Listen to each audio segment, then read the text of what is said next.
A story of a soldier. A story is told about a soldier who was finally coming home after having fought in Vietnam. He called his parents from San Francisco. "Mom and Dad, I'm coming home, but I have a favor to ask. I have a friend I'd like to bring home with me." "Sure," they replied. "We'd love to meet him."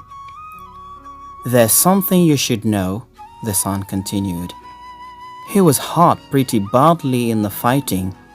He stepped on a landmine and lost an arm and a leg.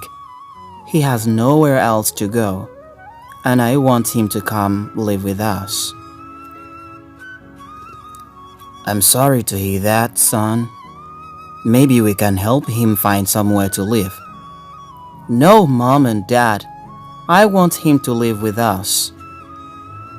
"Son," said the father, "you don't know what you're asking. Someone with such a handicap would be a terrible burden on us. We have our own lives to live, and we can't let something like this interfere with our lives. I think you should just come home and forget about this guy.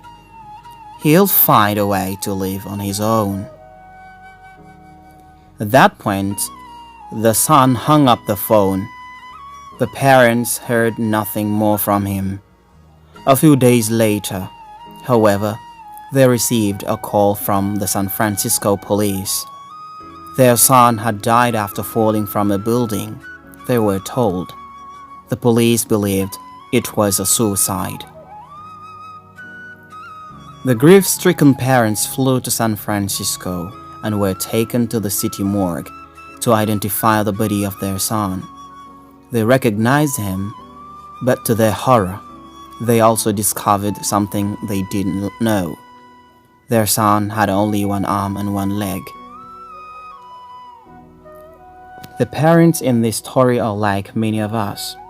We find it easy to love those who are good-looking or fun to have around, but we don't like people who inconvenience us or make us feel uncomfortable. We would rather stay away from people who aren't as healthy, beautiful, or smart as we are.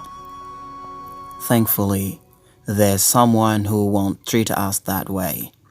Someone who loves us with an unconditional love that welcomes us into the forever family, regardless of how messed up we are.